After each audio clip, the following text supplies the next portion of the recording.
RCJ Midi, édition spéciale. Soyez les bienvenus pour cette édition spéciale de RCJ Midi alors qu'Israël vit des heures très compliquées. Le pays en grève générale après le limogeage du ministre de la Défense, Yariv Levin. Il s'était prononcé Yoav Gallant, il s'était prononcé en faveur de la suspension du projet de réforme du système judiciaire. Nous allons, au cours de cette heure, écouter les différents points de vue et tenter d'analyser ce qui se joue en ce moment même en Israël. La situation donc sans précédent dont nous allons parler avec nos invités. Yonatan Arfi, le président du CRIF, Ariel Goldman, président du Fonds social juif unifié, Dror Even-Sapir, analyste politique, Emmanuel Damon, Stéphane Blachman et Elie Barnavi. Et tout au long de cette émission, Emmanuel Ada sera depuis Israël en direct avec également Laurence Goldman en studio. On démarre cette édition spéciale avec évidemment un tour complet de l'actualité à la mi-journée. Le journal Margot Siffer. Les titres de ce lundi, Margot. Crise politique en Israël après le limogeage hier soir du ministre israélien de la Défense Yoav Gallant. En France, Emmanuel Macron reçoit ce midi la première ministre et des cadres de la majorité au sujet de la réforme des retraites. Enfin, du foot avec la rencontre ce soir entre la France et l'Irlande pour les éliminatoires de l'Euro 2024. Situation extrêmement compliquée donc en Israël après le limogeage hier soir du ministre israélien de la Défense, Yoav Gallant. Le président Yitzhak Herzog appelle le gouvernement à arrêter immédiatement le travail législatif sur le projet de réforme judiciaire. Même son de cloche du côté de l'agence juive et du conseil représentatif des instances juives de France. Le chef de l'opposition, Yair Lapid, demande quant à lui à Benyamin Netanyahou d'annuler sa décision de limogeage. Israël ne s'est pas trouvé en si grand danger depuis la guerre de Yom Kippour, averti de son côté l'ancien Premier ministre Naftali Bennett. Quant au principal concerné, Yoav Gallant, il précise que les failles sont une opportunité pour les ennemis de l'État hébreu. Et hier soir, les Israéliens sont descendus par milliers, voire par centaines de milliers dans les rues du pays et ils poursuivent aujourd'hui leur manifestation. Une manifestation de masse est prévue dès 14h devant la Knesset. En attendant, les universités sont en grève, tout comme l'association des avocats, la compagnie d'électricité, les jardins d'enfants, les centres aérés, les centres commerciaux et les McDonald's. Enfin, les décollages depuis l'aéroport Ben Gurion sont annulés en raison de la grève générale, donc à l'appel de la grande centrale syndicale. Alors la situation avance minute par minute. Benyamin Netanyahou est en route vers la Knesset pour s'adresser à la nation. Face à ce mouvement de contestation, tous les chefs de faction de la coalition auraient donné leur accord pour un arrêt temporaire, en tout cas, du processus de réforme judiciaire. Oui, mais le ministre de la Sécurité nationale, Itamar Ben-Gvir, s'y est opposé, tout comme le père de la réforme, c'est-à-dire le ministre de la Justice, Yariv Levin. Les partisans du gouvernement appellent à une manifestation de soutien au texte devant la Knesset à 18h. Les supporters du Bétar Jérusalem annoncent aussi leur intention de contre-manifester ce soir à 20h au carrefour Kaplan à Tel Aviv. Le dispositif policier a été renforcé à Jérusalem. Voilà donc sur ce qu'on pouvait dire sur Israël. Évidemment, on y revient dans l'édition spéciale dans quelques minutes. Le reste de l'actualité avec la Corée du Nord qui tire 2 nouveaux missiles balistiques à courte portée vers la mer du Japon. Les missiles ont parcouru chacun près de 370 km. Des tirs qui interviennent à l'heure où Séoul et Washington ont renforcé leur coopération en matière de sécurité. Ils effectuent actuellement des exercices militaires conjoints, soit les plus grands jamais réalisés depuis 5 ans. En France, à la veille d'une 10e journée de mobilisation contre la réforme des retraites, l'exécutif tente aujourd'hui de reprendre la main. Emmanuel Macron reçoit ce midi Elisabeth Borne et des cadres de la majorité. La première ministre a notamment été chargée par le chef de l'État d'élargir la majorité et de travailler au réagencement de l'agenda parlementaire dans les prochaines semaines. Elle a également annoncé qu'elle n'utilisera plus l'article 49.3 en dehors des textes financiers. L'objectif, apaiser les relations avec les syndicats. Quant au trafic, il sera à nouveau perturbé demain. La SNCF prévoit 4 TGV sur 5 et 2 TER sur 3. Côté RATP, comptez en moyenne 1 RER A et B sur 2. Concernant le métro parisien, malgré des réductions de passages et des restrictions d'horaire, les perturbations seront moindres que la semaine dernière. Enfin, la circulation sera normale pour les bus et les trams. Quant au musée du Louvre, il est fermé depuis 9h ce matin et le blocage doit durer toute la journée. La présidente de l'Assemblée nationale, Yaël Braun-Pivet, annonce avoir porté plainte après avoir reçu des menaces antisémites. Yaël Braun-Pivet parle d'un courrier qui présente la même écriture que ceux reçus récemment par d'autres élus des Yvelines, la présidente du groupe Renaissance, Aurore Berger, et la députée Renaissance Marie Lebec. Un courrier antisémite dont elle a lu quelques extraits hier lors de son passage au grand jury RTL. Vous voyez, ça commence très aimablement par « Salut la grosse truie juive, 5 bâtards youpins, tu nous files du boulot. On n'a plus de zyklon, hélas, mais des barres de fer pour éliminer cette saloperie de Youd. 5. Quel plaisir de les éradiquer. Et puis toi, sale grosse, et puis ça fait... J'ai 2 pages comme ça. » La présidente de l'Assemblée déplore avoir à subir l'antisémitisme, le sexisme et la violence verbale. Elle dénonce aussi un phénomène massif de violence envers les élus. Des enquêtes ont été ouvertes après les violents affrontements avec les forces de l'ordre. C'était samedi à Sainte-Soline dans les Deux-Sèvres contre ces projets de méga-bassines. Un homme de 30 ans est toujours dans le coma après un traumatisme crânien. 2 autres manifestants ont été grièvement blessés. Par ailleurs, 29 gendarmes ont été blessés, dont 2 qui se trouvent en urgence absolue. 45 plaintes ont été déposées par les forces de l'ordre. Plusieurs enquêtes ont été ouvertes, notamment pour organisation de manifestations interdites, violences sur militaires et destruction de biens. On parle maintenant de cette opération de terrain menée notamment par le Fonds social juif unifié. C'était hier dans le quartier de Belleville. L'équipe du FSJU s'est mobilisée pour distribuer des caddies de Pessard. Et son président, Ariel Goldman, est revenu sur cette manifestation hier au micro de Sandrine Seban, donc pour RCJ. C'est le terrain avant tout, c'est une opération de terrain concrète quand on voit ces caddies, quand on voit ces familles qui viennent récupérer tout le nécessaire pour Pessard. Quand on sait cette année, comme pour nous-mêmes, il est difficile, on voit, il suffit d'aller faire ses courses pour voir comme tous les produits, qu'ils soient de Pessard ou pas de Pessard, ont augmenté. Eh bien, on voit que là, des familles vont pouvoir avoir un Pessard normal avec de la viande, des matzot évidemment, du vin et tout le nécessaire pour célébrer le Seder comme il se doit, comme la tradition nous y invite. Et cette tradition, elle nous invite non seulement à célébrer le Seder, mais à faire en sorte que tout un chacun puisse le célébrer. C'est exactement le sens de cette belle opération. Donc je félicite évidemment la communauté de Mishkenot Yaakov, j'allais dire un autre Mishkenot, mais on est au cœur de Belleville, là où j'ai un peu grandi dans les années 60 quand mon père est arrivé de Bordeaux avec nous. Et puis la SI évidemment et le Fonds social juif unifié qui a une fois de plus mis la main à la pâte dès qu'on lui a demandé, parce qu'il a compris l'urgence, il a compris le sérieux et il a compris l'utilité indispensable de cette opération. Voilà, Ariel Goldman, président du Fonds social juif unifié, qui sera avec nous d'ailleurs dans un instant pour parler de la situation en Israël et du positionnement des responsables communautaires par rapport à la situation. On termine avec plus léger, Margot, du football. Rencontre ce soir entre la France et l'Irlande pour les éliminatoires de l'Euro 2024. Après leur victoire 4-0 face aux Pays-Bas vendredi dernier, les Bleus se rendront donc ce soir à Dublin et le match est à suivre dès 20h45 sur TF1. Merci Margot Siffer. Dans un instant, dans RCJ Midi, ce RCJ Midi spécial, nous serons en studio avec le président du CRIF, Yonatan Arfi. Le CRIF qui a publiquement pris position et demandé la suspension du projet de réforme du système judiciaire. Nous serons également par téléphone avec le président du Fonds social juif unifié, Ariel Goldman. A tout de suite. RCJ Midi, édition spéciale.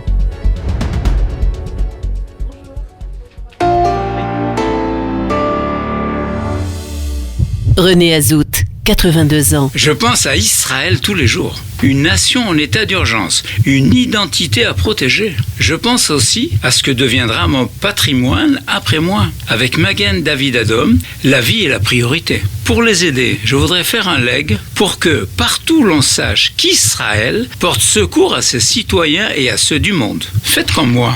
Faites un leg à MDA. En toute confidentialité, vous pouvez appeler le Magen David Adom au 01 43 87 49 02. Il y a 3335 ans, les Hébreux sortirent d'Égypte, traversèrent la mer Rouge à pied et marchèrent dans le désert durant 40 ans pour entrer en Israël. Pour Pessar 2023 avec partirenisraël.com, pas besoin de marcher 40 ans pour profiter du soleil d'Israël. Laissez-vous séduire par nos séjours en vol direct vers Tel Aviv et Eilat avec les plus beaux hôtels d'Israël tels que le Ucoral Beach Eilat en formule ultra all inclusive à partir de 2699 € par personne. Renseignements et réservations sur partirenisraël.com ou au 01 70 70 0049 01 70 70 0049. Rachel Bobot, 77 ans. La fin de vie soulève des questions.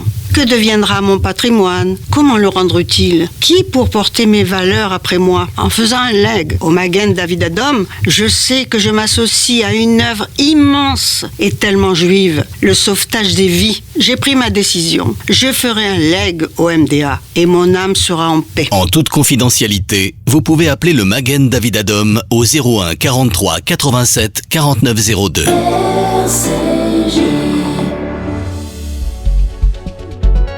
RCG Midi, édition spéciale. Édition spéciale donc de RCG Midi consacrée à la situation en Israël. Avant justement de parler depuis Israël avec nos invités, on va démarrer cette édition en parlant des prises de position au sein de la communauté juive de France. Le président du Fonds social juif unifié, Ariel Goldman, a dit son inquiétude face au limogeage du ministre donc, de la Défense ce matin. Et le CRIF également appelle à la suspension du projet de réforme judiciaire. Nous sommes en studio avec Jonathan Arfi. Bonjour. Bonjour. Vous êtes le président donc du CRIF et également avec nous au téléphone Ariel Goldman, le président du Fonds social juif unifié. Bonjour Ariel Goldman.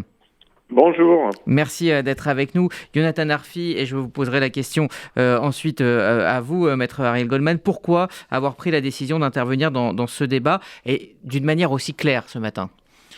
Parce qu'il y a, je pense aujourd'hui, un vrai danger qui pèse sur l'unité du peuple juif. Le peuple juif ne peut pas s'offrir le luxe de la division. Nous savons que, au cours de notre histoire, toutes les fois où nous avons été divisés, nous avons été menacés, et qu'aujourd'hui, ce qui traverse Israël traverse non seulement Israël, mais aussi le monde juif. Et c'est à ce titre que le CRIF, mais c'est aussi le cas au niveau du Congrès juif européen qui a pris une position similaire ce matin, il y a un appel à la raison, l'idée de dire qu'au fond, il faut remettre toutes les composantes de la société israélienne et du monde juif autour de la même table. Ça devient urgent. Est-ce que vous avez le sentiment d'être entendu par le gouvernement israélien, toutes ces prises de position, que ce soit du côté des juifs américains, des juifs en France ? Vous savez, la société israélienne se détermine évidemment d'abord en fonction de ses dynamiques internes et c'est normal. Je ne suis pas un spécialiste de ce qu'il se passe au sein de la vie politique israélienne, mais visiblement dans les heures qui viennent, dans les jours qui viennent, il se passera des choses. Notre responsabilité en tant que Français juifs, c'est de s'assurer que la voix de la diaspora ne soit pas entendue, ne soit pas oubliée, au contraire qu'elle soit entendue, que nous ayons au fond un Israël qui tienne compte du fait que ce qu'il fait en interne a aussi des conséquences pour les juifs de diaspora. Et j'insiste sur cette question d'unité du peuple juif, c'est fondamental. Et je rappelle aussi, évidemment, ce qu'est l'attachement des juifs de diaspora aux principes démocratiques fondamentaux, qui sont ceux, évidemment, de l'État d'Israël, mais qui sont ceux aussi des sociétés dans lesquelles nous vivons en Europe ou aux États-Unis. Maître Ariel Goldman, pourquoi avoir pris position ? On sait bien que le Fonds social n'est pas du tout un organisme politique, c'est plutôt, voilà, expliquez-nous. Écoutez, moi j'ai eu un choc de juifs, j'ai envie de dire, de militants juifs, lorsque j'ai entendu que le ministre de la Défense, que je connais par ailleurs, qui est un homme qui a servi de Tsahal, qui a failli être chef d'état-major d'Israël, qui a été 5 fois ministre de Benjamin Netanyahou dans son gouvernement, donc pas suspect d'être éloigné, et se faire limoger. Pour quelle raison ? Simplement parce qu'il avait demandé une pause dans la réforme pour les fêtes de Pessah, parce qu'il a une inquiétude sur ce qui se passe dans l'armée, sur les réservistes et sur tous ceux qui se démobilisent dans l'armée par rapport à cette réforme. Donc moi, c'est ce qui a motivé mon tweet et j'ai dit que j'étais inquiet pour la démocratie israélienne, mais je rejoins tout à fait la position du CRIF, dont le Fonds social est un membre historique, fondateur et à part entière et actif. Mais je pense qu'il y a un moment donné, nous sommes des soutiens inconditionnels de l'État d'Israël. La communauté juive de France a toujours soutenu Israël contre vents et marées en France. On continue à le faire, on continuera à le faire, mais je pense que c'est soutenir Israël que de soutenir cette population qui sort dans la rue par centaines de milliers et surtout qui ne se retrouve plus dans ce qui est en train de se passer. On a un pays qui est complètement bloqué. Alors vous me direz, ici aussi en France, on a un pays qui est un peu trop bloqué, mais c'est pas sur les mêmes valeurs, c'est pas sur les mêmes questions. Et on a notre mot à dire en tant que juifs de la diaspora lorsque les principes fondateurs qui ont fondé l'État d'Israël, qui ont fondé le sionisme à partir de la diaspora sont en jeu. Jonathan Arfi, vous parlez de division au sein de la communauté, des communautés juives. Est-ce que vous pensez qu'un équilibre est actuellement en danger ? Oui, enfin, en diaspora, encore plus qu'en Israël, on a besoin de l'unité communautaire. Alors, l'unité communautaire ne veut pas dire qu'il n'y a pas de diversité, qu'il n'y a pas de différence de point de vue, bien sûr, mais je crois qu'on a besoin de se retrouver sur l'essentiel. Et à partir du moment où, en Israël, au fond, ils ont le sentiment de ne plus se retrouver entre eux sur l'essentiel, sur les valeurs fondamentales du pays, sur ce qu'est le projet sioniste, ce qu'est l'État-nation du peuple juif, fondamentalement, eh bien, ça a des conséquences pour nous. Et je suis convaincu que nous avons une voie particulière parce que nous vivons aussi dans des démocraties libérales, qu'Israël est une démocratie libérale dans laquelle elle s'inscrit dans ce champ-là, et que nous avons, du point de vue où nous sommes, des choses à partager avec nos amis israéliens, de gauche comme de droite, de tous côtés de l'échiquier politique, au-delà des clivages politiques même, et c'est un peu le sens de notre démarche. Ariel Goldman, justement, ce que dit Yonatan Arfi, est-ce qu'on est justement au-delà de la politique et de ces clivages traditionnels ? Oui, je crois largement. D'ailleurs, il suffit de voir en Israël les appels de ministres même du gouvernement de Netanyahou. Je ne vais pas citer de nom, mais il y a des ministres qui sont dans la coalition qui ont appelé à une pause. Et je crois que c'est parce que, effectivement, on dépasse largement les courants. Moi, je ne m'inscris pas dans tel ou tel parti. Je ne fais pas politique israélienne. Je suis effectivement président d'organisations apolitiques qui œuvrent dans le domaine du social, de l'éducation et de la culture. Mais effectivement, toute cette problématique, quand on sent ce malaise dans la société israélienne et quand on sent que les grands équilibres sont en cause, eh bien, effectivement, on a un devoir, je crois, moral d'intervenir et à tout le moins, et c'est le minimum qu'on a le droit de faire, de dire notre inquiétude. Merci, Maître Ariel Goldman, président du FSJU, et merci à vous, Yonatan Arfi, le président du CRIF, de vous être donc exprimé à notre micro ce midi. On va revenir avec vous, Églantine Delalleux, sur les derniers développements de la matinée, car cette matinée a été très agitée. Oui, tout dans la matinée, le président israélien Yitzhak Herzog a appelé le gouvernement à stopper immédiatement le projet de réforme judiciaire, je cite, au nom de l'unité du peuple d'Israël, une demande en réponse au rassemblement de dimanche soir à Tel Aviv. Et donc, dans la foulée, une grève générale a été demandée. La Histadrout, la plus grosse centrale syndicale israélienne, a annoncé une grève générale. Effet boule de neige, l'association médicale israélienne a suivi, tout comme l'association des avocats, la compagnie d'électricité, les centres commerciaux, McDonald's ou encore les jardins d'enfants. Le transport aérien de Ben Gurion a aussi été suspendu en signe de protestation. Alors, Benyamin Netanyahou n'a pas encore officiellement réagi. Cela devrait être le cas d'ici quelques minutes ou dizaines de minutes, mais il y a des réactions du côté de l'opposition. Oui, dans une conférence de presse hier, Lapid, l'ancien Premier ministre israélien, a appelé à annuler la décision de limoger le ministre de la Défense. Jamais l'État hébreu n'a été aussi proche de l'effondrement, a-t-il martelé. Ancienne tête de l'exécutif, Naftali Bennett a aussi réagi. Israël ne s'est pas trouvé en si grand danger depuis la guerre de Kippour. Alors l'étau s'est resserré toute la matinée autour de Benyamin Netanyahou, surtout après les propos donc, de son ministre de la Sécurité nationale, Itamar Ben-Gvir. Oui, l'homme d'extrême droite a menacé de faire chuter le gouvernement. Nous ne devons pas céder à l'anarchie, a-t-il tweeté. Membre de la coalition, le parti sioniste religieux a affirmé « Il est interdit de se soumettre à la tyrannie de la minorité ». Vers 11h, Khan Israël a dévoilé que Benyamin Netanyahou allait annoncer l'arrêt de la réforme judiciaire. Merci Églantine Delalleux, et tout au long de cette édition, nous sommes donc en ligne depuis Israël avec notre correspondante Emmanuel Ada. Bonjour. Pour garder l'unité. Emmanuel Ada depuis Israël. Bonjour. Merci d'être avec nous aujourd'hui sur RCJ tout au long donc, de cette édition. Églantine Delalleux faisait le bilan de tout ce qui s'était passé là, ces dernières heures dans la matinée. Que pourrait-il se passer dans les heures à venir ? On sait que Benyamin Netanyahou doit s'exprimer devant la Knesset et tout porte à dire qu'il va donc annoncer la suspension en tout cas de ce projet de réforme du système judiciaire. Oui, c'est ce qui a fuité depuis cette nuit, en fait.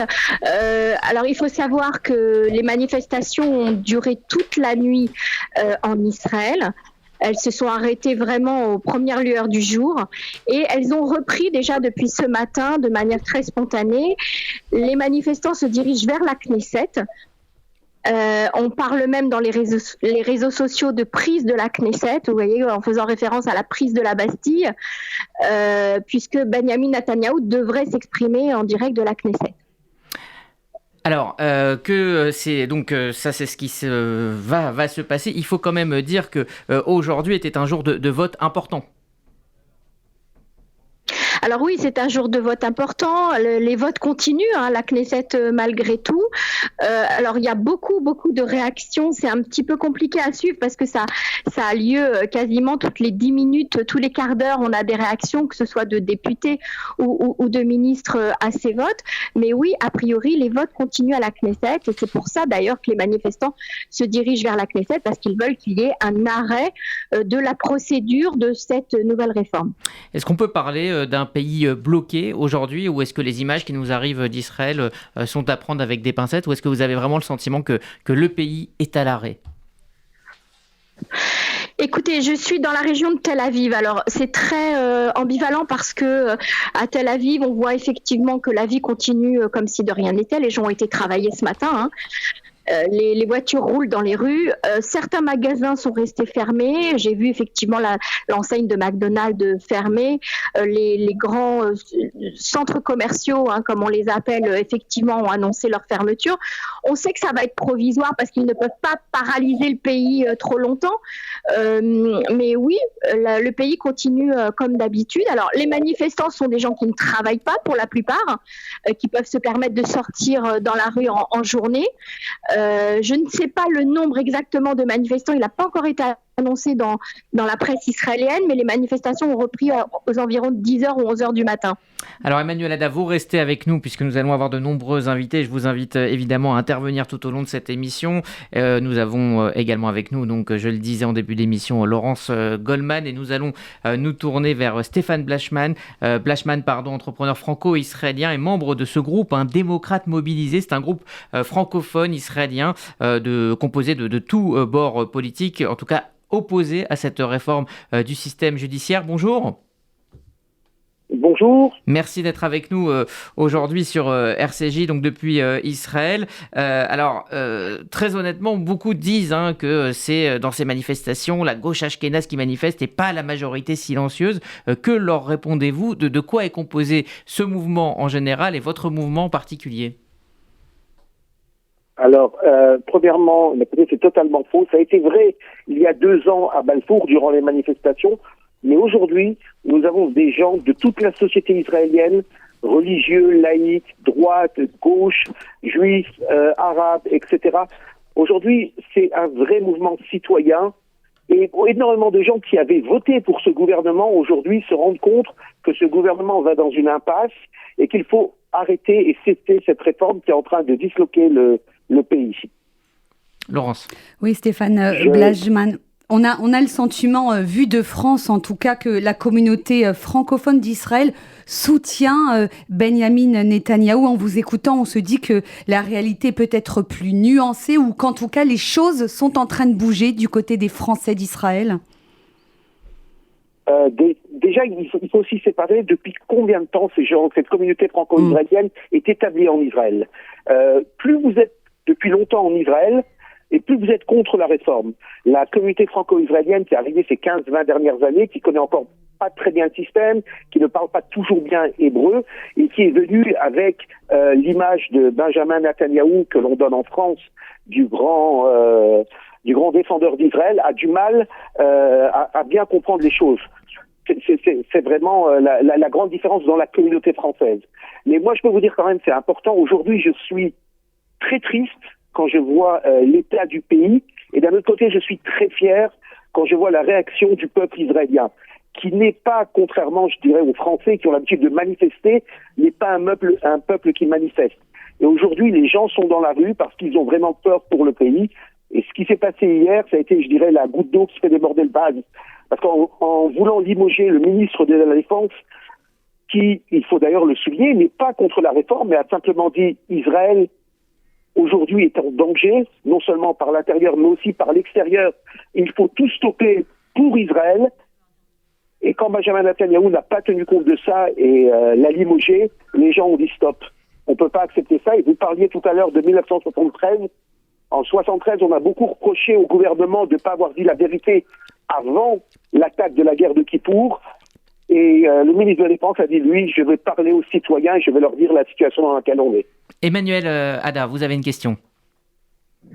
Je voudrais un petit peu nuancer le discours de Stéphane. Quand Stéphane dit que le public francophone israélien qui votait dans sa majorité Benyamin Netanyahou parce qu'il ne comprenait pas ce qui se passe exactement dans la société israélienne, je voudrais quand même dire que depuis plus de 10 ans, il y a des médias francophones de qualité en Israël qui donnent l'information au jour le jour, et Stéphane le sait très bien puisqu'il participe à de nombreuses émissions de nos confrères de I24, de la radio publique israélienne, etc. Donc non, je pense que le public francophone est très bien informé. Seulement les supporters de Benyamin Netanyahou sont et seront toujours des supporters de Benyamin Netanyahou. Je pense qu'il ne faut pas faire de dire qu'ils ne comprennent pas, qu'ils ne savent pas, qu'ils ne parlent pas l'hébreu, etc. C'est un petit peu négatif et péjoratif pour des gens qui sont tout à fait informés, qui parlent l'hébreu, qui travaillent dans la société israélienne, qui ont des amis et des enfants qui vont à l'armée. Ils savent de quoi il s'agit. Simplement, effectivement, il y a une séparation dans le peuple aujourd'hui, avec la moitié du peuple qui soutient Bibi, l'autre moitié qui ne le soutient pas, et c'est ça qu'il faut comprendre aujourd'hui. Ce n'est pas dû au niveau de la langue ou au niveau social que ça se passe. Laurence Goldman. Ouais, une question à Stéphane Blajman, une question plus globale sur cette mobilisation historique en Israël contre ce projet de réforme. Jusqu'où êtes-vous prêt à aller aujourd'hui ? Est-ce qu'un gel de la réforme judiciaire que pourrait annoncer Benyamin Netanyahou dans les heures qui viennent vous satisferait, serait de nature à faire cesser le mouvement, ou bien est-ce que vous êtes décidé à aller plus loin ? Si c'est un gel, non. On n'arrêtera pas parce que ce n'est pas un gel qu'on demande. On demande l'arrêt complet de cette réforme et de tout reprendre à zéro. Et effectivement, Israël a besoin d'une réforme judiciaire, électorale. Israël a besoin d'une constitution. Mais un simple gel, non, ça ne nous satisferait certainement pas. Et juste pour répondre, je parlais des Français, bien sûr, qui ne parlent pas hébreu. Et vous savez, quand vous avez un seul média d'information, quelle que soit la qualité de celui-là, ce n'est pas suffisant pour être bien informé. Donc, c'était juste pour mettre les choses au clair. Non, il n'y a pas qu'un seul média d'information, Stéphane. Il y en a plusieurs en français qui sont de qualité. Et en tant que journaliste, je me permets de le dire. Et il y a les informations également sur RCJ tous les jours, au quotidien, qui sont hyper à jour. Donc, on peut les écouter sur Internet. Emmanuel. C'est pas vrai. Emmanuel. Les Français d'Israël sont très bien informés. Alors, on va peut-être reprendre le sujet qui est aujourd'hui cette mobilisation contre la réforme de Benyamin Netanyahou. Ce que vous nous dites, Stéphane Blajman, c'est que le mouvement auquel vous participez ne s'arrêtera pas là. Vous attendez plus de la part du Premier ministre. Est-ce que vous attendez la chute de ce gouvernement, pour être plus clair ? Alors écoutez, la chute du gouvernement, c'est quelque chose qui risque d'arriver, mais par lui-même, puisque ce gouvernement de droite et d'extrême droite, on se rend compte finalement qu'ils ne sont pas d'accord, ils sont d'accord sur rien. Maintenant, nous, ce qu'on demande, c'est d'abord l'arrêt total de la réforme. Et je pense que si on a un arrêt total de la réforme et où les gens se mettent à table, mais en discutant vraiment, et non pas en faisant semblant de discuter, moi personnellement je serais satisfait de cette chose. Mais pour l'instant, il y a un appel à la grève générale. Moi personnellement, je viens de décider de fermer tous mes magasins et je resterai fermé tant qu'il y aura l'appel à cette grève générale. Merci. Et d'ailleurs, vous disiez tout à l'heure que c'était des gens qui ne travaillaient pas, qui manifestaient.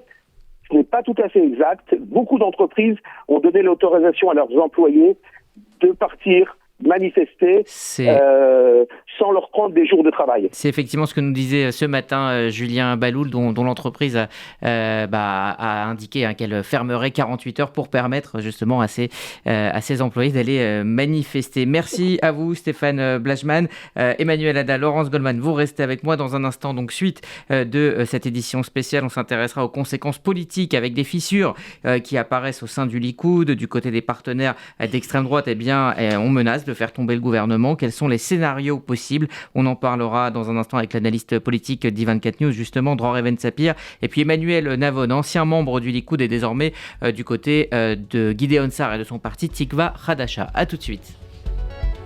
RCJ Midi, édition spéciale. RCJ. Le FSJU a un message pour vous. Pessah, c'est le message d'un peuple qui sort uni de l'Égypte pour la liberté et pour sa dignité. À Pessah, le FSJU délivre avec ses partenaires des milliers de bons d'achat pour les personnes en situation de précarité, quelle que soit son histoire. À Pessar, agissez avec le FSJU pour une communauté plus solidaire. Donnez sur pessar.fsju.org, pessar.fsju.org. Le FSJU et toute son équipe vous souhaitent une belle fête de Pessar. Chag Sameach.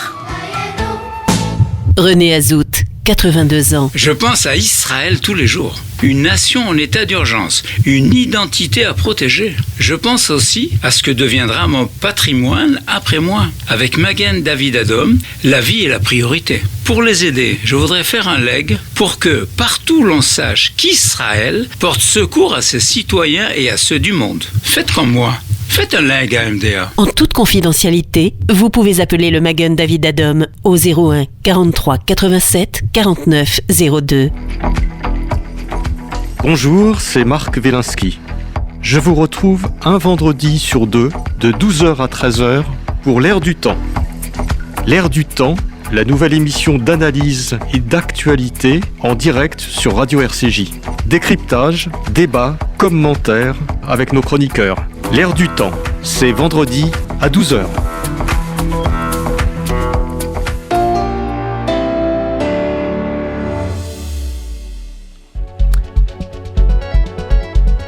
RCJ Midi, édition spéciale.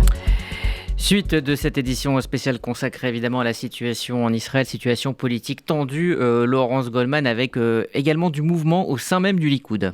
Oui, avec cette onde de choc qui s'est propagée hier dans tout le pays d'Israël après l'annonce de Netanyahou de limoger son ministre de la Défense, eh bien cette onde de choc, elle a atteint le Likoud, le parti du Premier ministre israélien.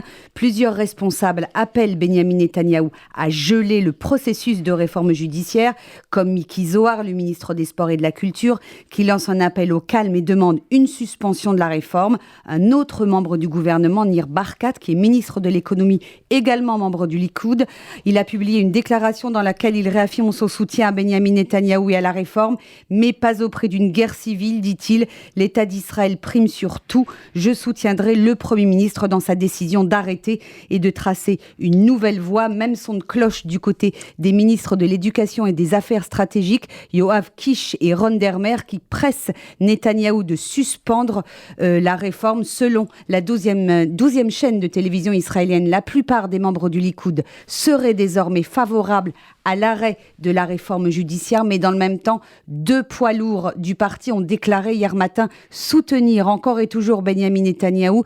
Il s'agit du ministre de l'Agriculture, Avi Dechter, qui pourrait remplacer Yoav Gallant à la Défense, et du député Elil Dalal.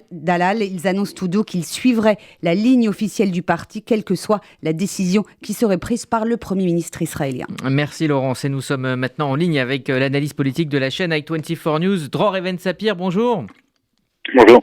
Vous êtes justement en route vers Jérusalem, vers la Knesset, où vous allez évidemment suivre les événements pour i24 News cet après-midi. Merci donc d'être avec nous. On a le sentiment que Benjamin Netanyahou est politiquement pris en étau entre des cadres du Likoud qui semblent ne plus le suivre et une extrême droite qui tient à cette réforme. Quelle est, selon vos informations et votre analyse, la marge de manœuvre dont dispose Benjamin Netanyahou ? Elle est effectivement assez étroite, cette marge de manœuvre, mais on peut parier sur le fait que ces déclarations successives de cadres de Likoud en faveur d'un arrêt, pas d'une suppression, mais d'un arrêt, d'une suspension de la procédure d'adoption de la réforme de la justice à la Knesset, ce qui ne veut pas dire encore une fois la suppression de cette réforme, eh bien, on peut tout à fait parier sur le fait que ces déclarations successives ont été faites d'un commun accord avec Benjamin Netanyahou lui-même, qui a en quelque sorte mis ses troupes en avant pour tester les réactions du public et plus précisément les réactions de sa base électorale.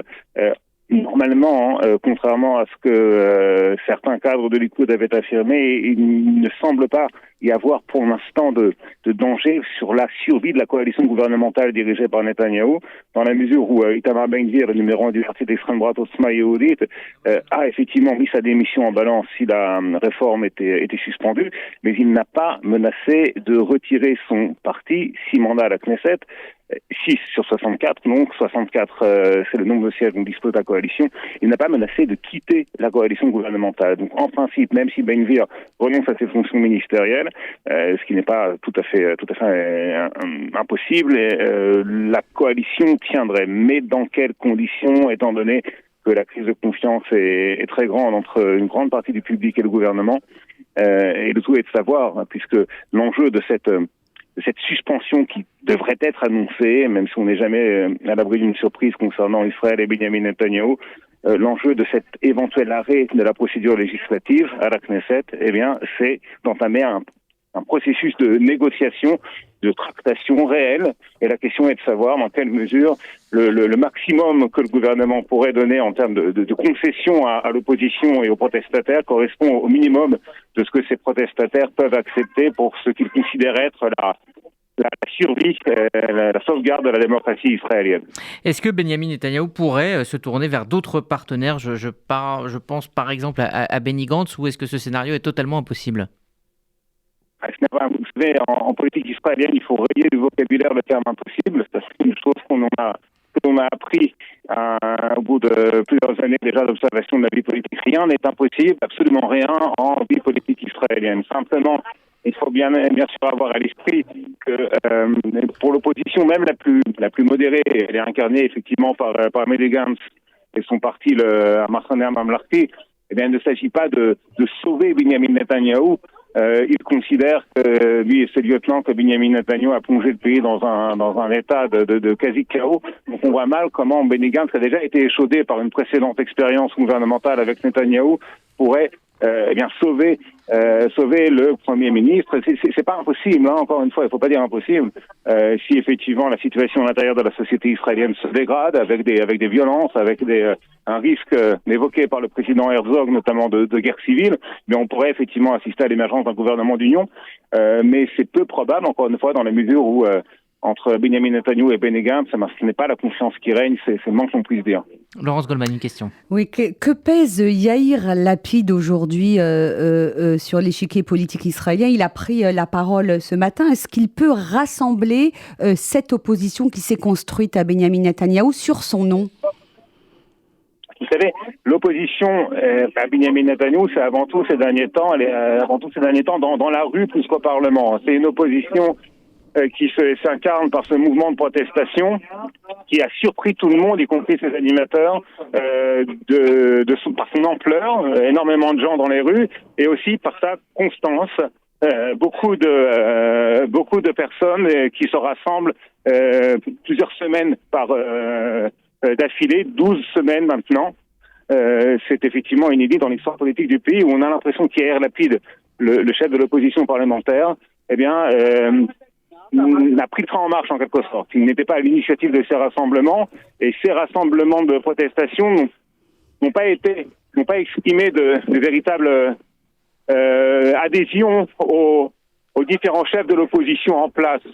Le sentiment est celui d'un appel à une nouveauté dans la vie politique israélienne, dans l'opposition à ce gouvernement, qui n'est pas véritablement incarné par les représentants de l'opposition parlementaire actuelle. Alors, Dror Even-Sapir, on vous garde encore quelques secondes puisque notre prochain invité, Emmanuel Navon, professeur de politique et relations internationales à l'université de Tel Aviv, est avec nous. Également, on le dit, ancien membre du Likoud et depuis 2019, engagé auprès de Gideon Sa'ar et de son parti Tikva Hadasha, Nouvel Espoir. Emmanuel Navon, vous avez une question, déjà bienvenue, et vous avez donc une question pour Dror. Ah, Emmanuel Ada, pardon. Oui, on me dit que Emmanuel... Oui, parce qu'on a Emmanuel Navon qui est notre prochain invité. Dans l'oreillette, on me disait que c'était Emmanuel Navon qui avait une question. Donc, Emmanuel Ada, je vous laisse poser une question à Dror Even-Sapir. C'est le direct. Bonjour Dror, je voulais juste avoir ton avis sur la position d'un acteur politique qu'on n'a pas beaucoup entendu ces derniers temps, mais qui s'est exprimé ce matin. Il s'agit d'Avigdor Lieberman du parti Israël Beiteinu et qui a proposé que l'on crée une coalition Hadasha, une nouvelle coalition. Qu'en penses-tu ? Le cheval de bataille politique d'Avigdor Lieberman, c'était ces dernières années, et fallait encore en quelque sorte la lutte contre les partis orthodoxes et à travers eux la lutte contre ce qu'il considérait être l'influence grandissante de la religion, telle que les orthodoxes l'entendent, dans la vie publique israélienne. Donc ce que Lieberman veut, c'est effectivement une nouvelle coalition. mais sans les partis orthodoxes et probablement également sans Benjamin Netanyahou, parce que si tout à l'heure on parlait d'un manque de confiance entre Benny Gantz et Benjamin Netanyahou, entre Benjamin Netanyahou et Avigdor Lieberman, on peut véritablement parler de haine. Donc on voit mal comment Lieberman pourrait à nouveau siéger dans un gouvernement dirigé par l'actuel Premier ministre, et puis on voit mal comment Lieberman pourrait accepter la formation d'une coalition gouvernementale qui est mathématiquement dans l'état actuel des rapports de force à la Knesset presque impossible sans les partis orthodoxes. On ne peut pas dans la Knesset actuelle concevoir une coalition gouvernementale sans les partis orthodoxes et sans le Likoud de Benjamin Netanyahou. Une dernière question de Laurence Goldman Donc, pour vous. ce sont des paroles en l'air. Pardon ? Emmanuel, allez-y. Ce sont donc des paroles en l'air, en fait. Hein. Non. Et vous le savez aussi bien que moi, les politiciens israéliens ne prononcent jamais de paroles en l'air. C'est bien évidemment une remarque ironique. Laurence Goldman, oui, pour Dror Even-Sapir. Dror Even-Sapir, donc les opposants à Netanyahou, Benjamin Netanyahou sont dans la rue. Qu'en est-il de ses supporters ? Pourquoi le peuple de cette droite conservatrice et nationaliste, pourquoi finalement elle ne manifeste pas elle aussi dans les rues pour soutenir le Premier ministre ? C'est une très bonne question. Vous savez que dans l'opposition à Benjamin Netanyahou et à la réforme de la justice, il y a également des personnalités et des courants de droite. Donc il ne s'agit pas véritablement d'un débat entre la droite et la gauche tel qu'on concevait en tout cas jusqu'à une date récente. C'est une très bonne question. Benjamin Netanyahou reste très populaire dans une partie de l'électorat.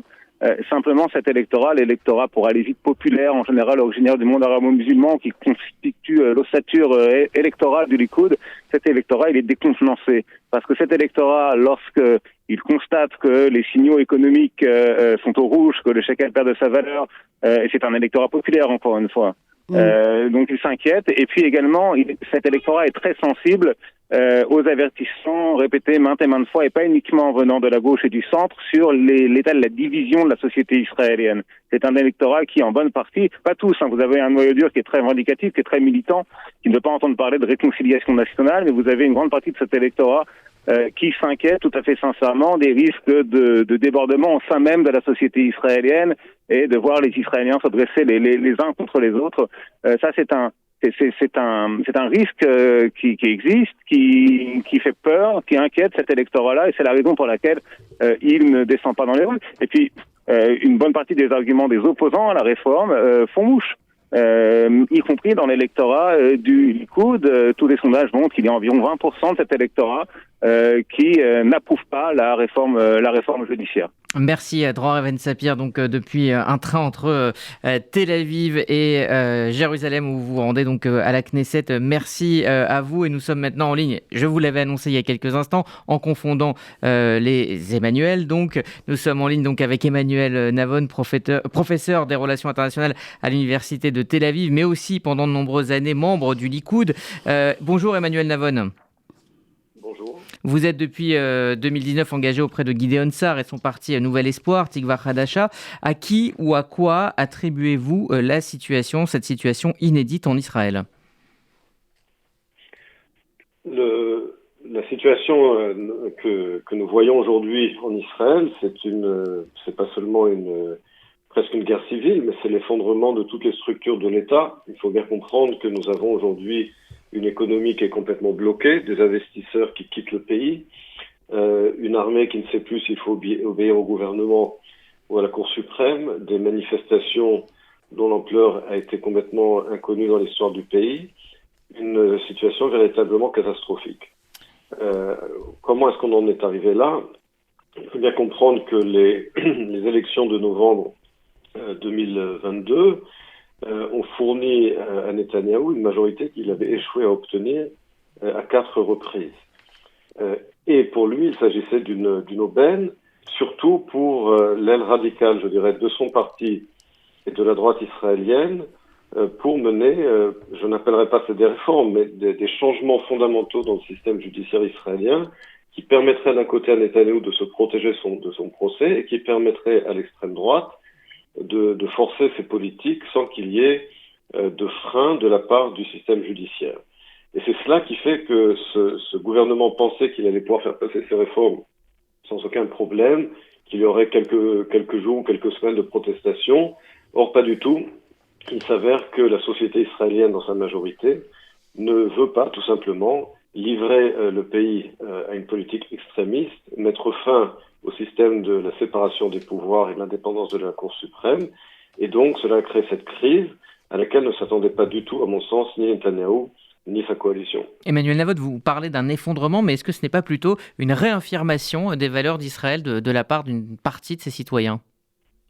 C'est les deux. Il y a à la fois une crise politique très grave, mais d'un autre côté, comme vous l'avez rappelé, un réveil de la société israélienne.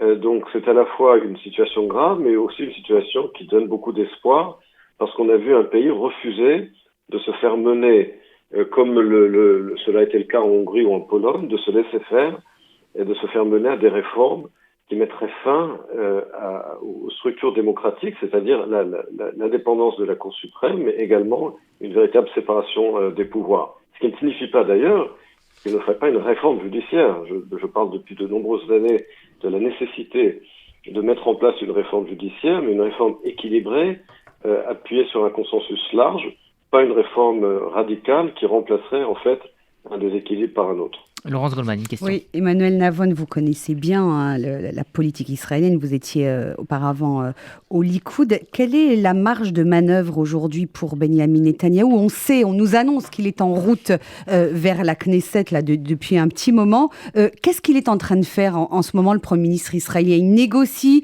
avec les partis de sa coalition pour s'assurer qu'il aura toujours une majorité à la Knesset avant d'annoncer un gel éventuel du projet de réforme. C'est ça ce qu'il est en train de faire actuellement, le Premier ministre ?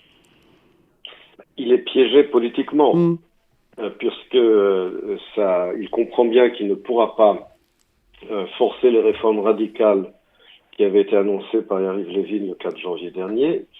Il voit bien que le pays est complètement bloqué, qu'il y a une véritable, je dirais presque révolution. Ce n'est même plus une révolte, c'est une révolution en Israël.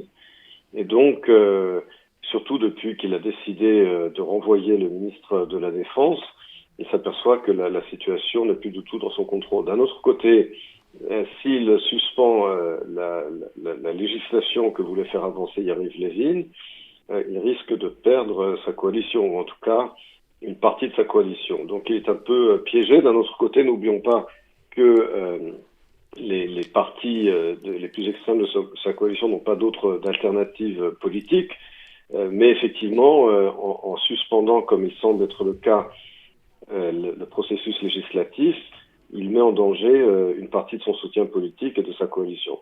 Rapidement, Emmanuel Ada a une question pour Emmanuel Navon. L'Empire romain. Bonjour Emmanuel, comment allez-vous ? Bonjour. Alors, je voulais juste vous demander, est-ce que vous ne pensez pas que Benyamin Netanyahou aurait dû peut-être proposer de s'asseoir, de discuter avec l'opposition quand il a décidé de faire une telle transformation au niveau de la structure judiciaire du pays ? Est-ce que c'est plutôt sur la forme que sur le fond qu'il y a eu un problème selon vous ? D'abord, je pense que pour marquer les 75 ans de l'indépendance d'Israël, c'était l'occasion rêvée justement de convoquer une convention nationale pour discuter de la constitution d'Israël. Nous n'avons pas de constitution écrite, mais en tout cas pour se mettre d'accord sur la séparation des pouvoirs, sur les pouvoirs du système judiciaire, vraiment une véritable convention nationale pour obtenir un soutien large pour une réforme qui est nécessaire. Et j'insiste sur le fait que je pense qu'une réforme du système judiciaire israélien est nécessaire. Malheureusement, l'occasion en a été manquée. Je crois que il y a le problème ici est que Netanyahou voulait pas seulement, parce que je rappelle que pendant ces 15 années à la tête du gouvernement, il a toujours bloqué, et il s'en est enorgueilli, il a toujours bloqué toute réforme du système judiciaire. C'est uniquement depuis qu'il a été mis en examen qu'il s'est montré apte, qu'il a voulu réformer ce système. Donc ça n'est pas venu, je veux dire par là, ces réformes proposées par Yariv Levin, d'abord elles sont extrêmes, au lieu de rétablir un équilibre, elles remplaceraient un déséquilibre par un autre, et puis surtout les motivations ne sont pas les bonnes. La motivation essentielle n'est pas effectivement de rétablir un équilibre, mais d'essayer de contrôler le système judiciaire, justement du fait que Netanyahou a été inculpé. Encore une fois, comment je le sais, comment nous le savons ? Tout simplement parce que Netanyahou a dit à plusieurs reprises, par oral et par écrit, en tant que Premier ministre dans le passé, il avait toujours bloqué de telles réformes judiciaires. Donc c'est une occasion manquée, mais il n'est pas impossible qu'à la lumière de ces révoltes, de cette mobilisation de la société israélienne, on puisse justement arriver à un accord très large. Mais il faudrait également que l'opposition elle-même mette de l'eau dans son vin. Je pense que la coalition agit de façon extrêmement arrogante et aveugle, qu'une partie de l'opposition n'a pas du tout voulu arriver à un compromis, et que peut-être que cette crise est l'occasion d'arriver à une discussion et à un compromis. Merci Emmanuel Navon, professeur donc de relations internationales à l'université de Tel Aviv. Merci pour votre analyse et votre point de vue. On va se tourner vers le dernier invité de cette édition spéciale et pas des moindres. Nous sommes en ligne avec l'ancien ambassadeur d'Israël en France et historien Eli Barnavi. Bonjour. Bonjour. Merci d'être avec nous ce midi depuis Bruxelles. Justement, à propos d'histoire, est-ce que nous sommes, selon vous, en train de vivre un moment historique en Israël ? Écoutez, on abuse de ce terme, mais je crois que pour une fois, rarement on a l'occasion de vraiment contempler un moment véritablement historique. Oui, c'est un tournant. C'est un tournant important dont on imagine mal comment il va tourner, mais ce qui est certain, c'est que c'est un de ces moments qui divise la vie d'une nation entre un avant et un après. Et c'est sans aucun doute la crise politique, constitutionnelle, morale la plus grave que nous ayons connue depuis la naissance de l'État d'Israël. Alors Eli Barnavi, vous allez participer ce soir à Bruxelles au Parlement européen à un colloque intitulé « Sauver la démocratie israélienne » aux côtés notamment d'Alain Finkielkraut, de Maurice Lévy, d'Anne Sinclair, d'autres intellectuels. Pourquoi participer à ce genre de manifestation ? Certains disent que cela peut nuire à l'image d'Israël. Est-ce que pour vous, on est au-delà au niveau de l'enjeu ? Écoutez, c'est absurde cette histoire de nuire à l'image d'Israël. Ce qui sauve l'image d'Israël, ce sont les manifestations qu'on voit à ce moment, c'est la vigueur de la démocratie israélienne. C'est ça qui sauve la démocratie israélienne. Nous faisons ce genre de manifestations à l'étranger, en l'occurrence ce soir au Parlement européen, parce que nous avons besoin d'alliés, parce que nous avons besoin que les Juifs de la diaspora se mobilisent, puisque c'est aussi leur pays refuge, puisqu'ils sont attachés à cet État. Il faut réveiller les Juifs de France, de Belgique, d'Europe. Aux États-Unis, c'est fait. Ici, en Europe, il y a une espèce de suivisme, de loyauté mal comprise, qui fait qu'on tremble chaque fois que l'on pointe une critique contre le gouvernement d'Israël. C'est idiot. En démocratie, un gouvernement n'est pas tout le pays n'est pas ce gouvernement. L'idée de l'État d'Israël, son existence, sont bien plus importantes que telle ou telle coalition au pouvoir. Et donc, la démocratie est en danger. Ça veut dire que nous ne pouvons pas concevoir l'État d'Israël non démocratique, une espèce de Hongrie sur Méditerranée. Et donc, il faut se mobiliser. Nous avons besoin de vous, de votre mobilisation, de vos voix, et c'est pour cela que nous faisons ce genre de choses. Et l'image d'Israël, de ce point de vue-là, c'est un faux débat. C'est sûrement pas ça qui abîme l'image d'Israël aux yeux du monde. Bien au contraire. Oui, effectivement, les choses sont en train d'évoluer un petit peu. Nous avons eu en début de cette édition spéciale des prises de position assez claires de la part du président du CRIF et du Fonds social. Laurence Goldman, une dernière question pour Eli Barnavi. Oui, une question qui concerne plus la vie politique israélienne, que vous connaissez bien puisque vous vivez en Israël. Est-ce que vous pensez que ce mouvement historique de mobilisation et de protestation peut permettre à la gauche israélienne traditionnelle, à la gauche travailliste, de se reconstruire, elle qui avait pratiquement disparu de la carte politique israélienne? Je suis plutôt sceptique. Vous savez, il est très difficile de ressusciter un parti moribond. Les travaillistes israéliens sont vraiment dans un état déplorable. Le Meretz, qui était la gauche sioniste traditionnelle, n'a même pas franchi le seuil électoral. Ou de se réinventer alors peut-être. Peut-être de se réinventer. Ce qu'il faut faire surtout, c'est rassembler les forces démocratiques de ce pays qui vont de la droite libérale à la gauche, et créer un véritable front démocratique, puisque c'est cela qui est le plus urgent.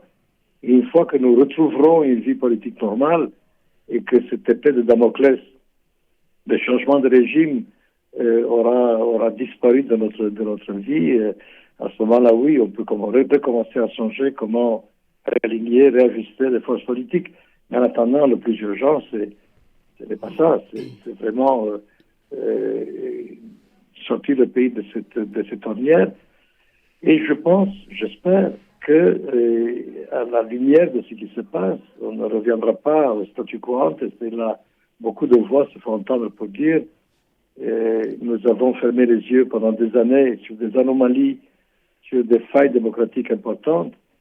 Et il est temps de remettre tout cela à plat. Et j'entendais Emmanuel Navon qui parlait d'une constitution. Beaucoup de voix se font entendre pour dire qu'il nous faut enfin un texte constitutionnel qui tienne la route et qui nous serve de référence. Et c'est Emmanuel Navon, ce n'est pas moi, c'est un homme traditionnellement du Likoud, de droite. Et il y a beaucoup de gens de droite dans le gouvernement qui comprennent cela et qui ont des partenaires aujourd'hui qui sont infréquentables, avec lesquels on ne peut pas vivre tout simplement. Et je pense que oui, beaucoup de problèmes que nous avons eus et que nous avons soigneusement ignorés jusqu'à maintenant, pour ne pas faire de vagues, vont ressortir à la surface et on pourra trouver une vie politique normale. Merci à vous, Eli Barnavi, ancien ambassadeur d'Israël en France et historien, de vous être exprimé. Et donc, vous allez le faire également ce soir depuis Bruxelles, donc devant le Parlement européen. Voilà ce qu'on pouvait dire sur la situation en Israël. On continuera évidemment de donner la parole à toutes les sensibilités et puis à analyser ce qui se passe en Israël. Le discours de Benjamin Netanyahou devrait suivre dans la journée. On en reparlera bien évidemment dans les détails. On va terminer cette émission dans un tout petit instant avec un peu de littérature avec Josiane Savigno, mais juste avant, une petite page de pub. À tout de suite. RCJ Midi, édition spéciale.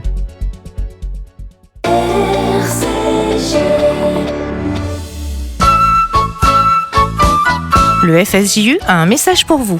Pessah, c'est le message d'un peuple qui sort uni de l'Égypte pour la liberté et pour sa dignité. À Pessah, le FSJU délivre avec ses partenaires des milliers de bons d'achat pour les personnes en situation de précarité, quelle que soit son histoire. À Pessah, agissez avec le FSJU pour une communauté plus solidaire. Donnez sur pessah.fsju.org, pessah.fsju.org. Le FSJU et toute son équipe vous souhaitent une belle fête de Pessah. Chag Sameach. Le pouvoir de soi, libérez votre potentiel. Le livre de Francky Perez. Le pouvoir de soi est un voyage initiatique qui s'adresse à tout le monde. Que vous soyez manager, étudiant, communicant, professionnel ou parent, découvrez cet extraordinaire pouvoir souvent méconnu dont chacun d'entre nous dispose, celui de cette voix intérieure qu'il nous est possible de guider dans une direction positive. Le pouvoir de soi de Francky Perez aux éditions Henrik B. Disponible en librairie, à la Fnac, sur Amazon et sur www.lepouvardesoi.com. Bonjour, c'est Marc Wielinski. Je vous retrouve un vendredi sur deux, de 12h à 13h, pour l'Air du Temps. L'Air du Temps, la nouvelle émission d'analyse et d'actualité en direct sur Radio RCJ. Décryptage, débat, commentaires avec nos chroniqueurs. L'Air du Temps, c'est vendredi à 12h. Faites-vous connaître, faites-vous entendre. Ouvrez une vraie visibilité à votre entreprise, votre association, votre projet. RCJ est là pour trouver avec vous la solution clé en main. Spot radio, campagne publicitaire, publi-reportage, sponsoring d'émissions, nous serons à vos côtés pour élaborer ensemble la meilleure des stratégies pour vous faire connaître. Appelez notre régie publicitaire au 06 03 47 98 36.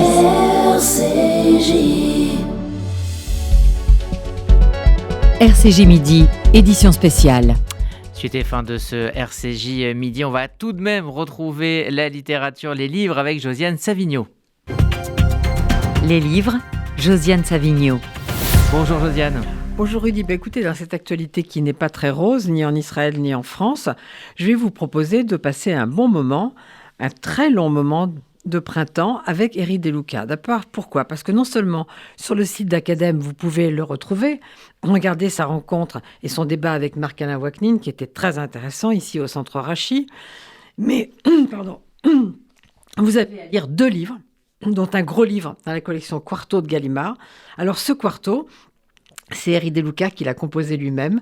Il y a tout un aspect biographique, il y a des photos totalement inédites. Il y a, comme c'est la règle dans la collection, il y a des textes repris, mais il y a aussi des textes inédits. C'est absolument passionnant, je le recommande. Et puis, dans la collection du monde entier chez Gallimard, il y a un nouveau livre, un nouveau petit livre d'Eri De Luca, qui est traduit de l'italien comme tous ses livres par Daniel Vallin. Et ça, c'est important parce que c'est vraiment sa voix en français, Daniel Vallin. C'est important d'avoir un traducteur qui vous suit comme ça. Et alors, ce livre s'appelle Grandeur Nature. Il est composé d'une préface, qui est un texte encore très personnel, et puis de 9 textes brefs. Dans ces pages, écrit Eri De Luca, je réunis des histoires extrêmes de parents et d'enfants. J'en suis à moitié étranger, n'étant pas père. Je suis nécessairement fils. Et il conclut ainsi sa préface en parlant de son propre père. Je suis resté fils de ce père mort à l'âge que j'ai aujourd'hui. Même si je peux mourir plus vieux que lui, je reste un fils. Je ne connais pas le degré profond de la paternité qui produit le saut de génération. J'ignore sa grandeur nature. Je vais évidemment pas vous raconter toutes ces histoires extrêmes, comme dit Eri De Luca, mais dès la première, qui s'appelle justement Grandeur Nature, le ton est donné. Sur la page de gauche, vous avez le tableau de Chagall qui est hommage et qui s'appelle Le Père, qui est un tableau de 1911, reproduit en couleur. Et puis le début du texte. Dans l'Écriture sainte, on peut lire l'histoire la plus dure entre un père et un fils. La voix qui a projeté Abraham hors de sa terre dans une errance sans arrivée revient solliciter son écoute. Alors vous aurez compris que toutes ces histoires sont nourries de la lecture quotidienne de la Bible que fait Eri De Luca, de son apprentissage des langues, l'hébreu bien sûr, mais aussi le yiddish. Je vous laisse découvrir tout ça, mais je vous lis juste quelques phrases sur la langue. Apprendre une langue, c'est comme planter un petit arbre. Ses racines sont entortillées et serrées dans le pot de la pépinière. Il en est de même quand on ouvre une nouvelle grammaire. Alors c'est Eri De Luca, ça s'appelle Grandeur Nature, c'est chez Gallimard, comme son Quarto, qui est absolument magnifique. Vous verrez le tout jeune Eri avec ses parents. Très joli garçon. Merci Josiane Savigno, c'est la fin de ce RCJ Midi. On est un tout petit peu en retard dans un court instant, c'est le Lunch by Noé, on en parle dans 30 secondes. Mais juste avant, je voulais saluer Emmanuel Ada qui nous a accompagnés tout au long de cette émission. Merci à vous Emmanuel. Vous vouliez dire un dernier mot ? Oui, je voulais juste dire qu'il ne faut pas oublier que pendant toute cette période très difficile, eh bien, nos amis nous regardent, mais également nos ennemis nous regardent. Et je pense que l'image d'Israël en état de fracture est un moment très difficile et très réjouissant pour nos ennemis. Ça sera le mot de la fin. Merci à vous Emmanuel Ada, correspondante RCJ en Israël. Dans quelques secondes, et d'ailleurs on vous a pris 2 minutes et je m'en excuse, ça sera donc le Lunch by Noé avec vous, Julien Cohen-Solal et toute l'équipe de l'Action Jeunesse. Et yes, absolument, on se retrouve tout de suite. On va parler des nouvelles formes d'apprentissage, des neurosciences, on va parler du Lam Myriam, on va parler de podcast et on se retrouve tout de suite. Merci à vous, c'est Noé, c'est le Lunch by Noé, c'est tout de suite. Et puis nous, évidemment, pour l'actualité, on continue de suivre la situation en Israël et ailleurs. Très belle journée à toutes et à tous, et malgré tout, sur RCJ.